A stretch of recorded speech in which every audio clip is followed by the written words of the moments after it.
So there has been an HPC service in Cambridge for the last 16 years, and this was really developed out of a requirement from scientists here at the university to get access to large-scale compute resources. We could not get them externally, so we had to build out those resources internally. The HPC service is a central high-performance computing and data storage service for the university.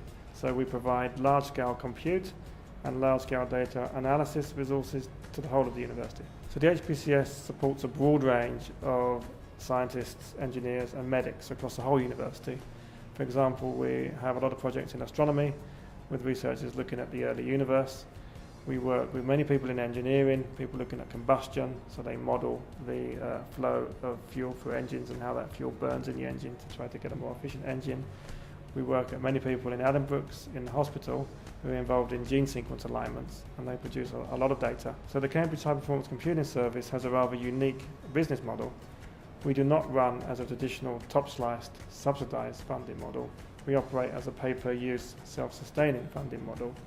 So we sell services to our internal users for the amount they use, and therefore value and cost effectiveness is key to the service. The Solution Centre has been in operation for 2 years now, and we try to understand from the community the problems they have with supercomputing. We listen to their feedback and we produce real-world solutions to those problems. I'm a theoretical physicist who's become more and more computational with time, and what I do is basically quantum mechanical simulations of atomistic systems, so try and predict the behaviour of real materials using computational simulations. Well, obviously it's computational, and the methods that we use require very large-scale computers to be able to do larger and more complicated systems. The way I best describe it is that when I started in the field in 1985, you could simulate 2 atoms of anything as long as it was silicon. Within 6 years, because of larger computers and accompanying that with better software, better algorithms, we were doing 400 atom systems. I'm now pushing that technology to try to get to hundreds of thousands of atoms to study biological systems. What the HPCS has done is really driven this commodity model of computing so that the simulations become affordable, and that has had the impact that now it's not just academics who do these calculations on very big computers, but now industrial customers can do the same sorts of calculations. Cambridge have a very large HPC infrastructure. We have over 800 Dell servers delivering over 200 teraflops of peak performance. So in combination, the Dell C6220s with Intel and the Mellanox switch give us the single largest Intel cluster in the UK. If we compare our new C-series HPC solution to our previous system, the new system takes up the same space. One of the main reasons we selected Intel technology is that it's very power efficient. If we compare our current solution with the previous solution, we're getting 10 times the calculations for the same power.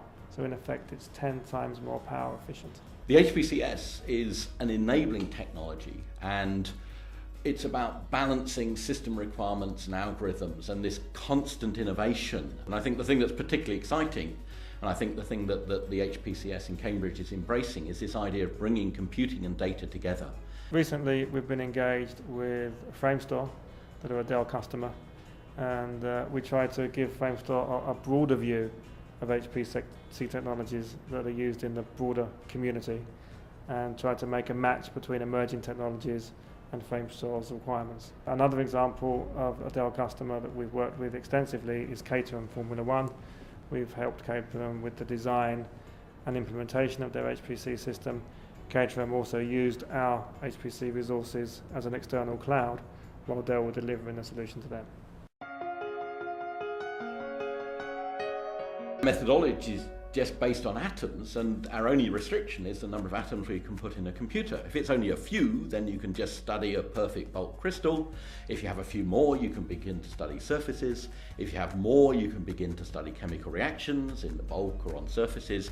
If you get to thousands or tens of thousands or hundreds of thousands, then you can either do complex material science problems, or you can start thinking about putting large lengths of DNA or entire proteins in your computer, or combinations of these, but using the same sort of methodology of basically a parameter-free modeling technique that really tells you what happens in the real world.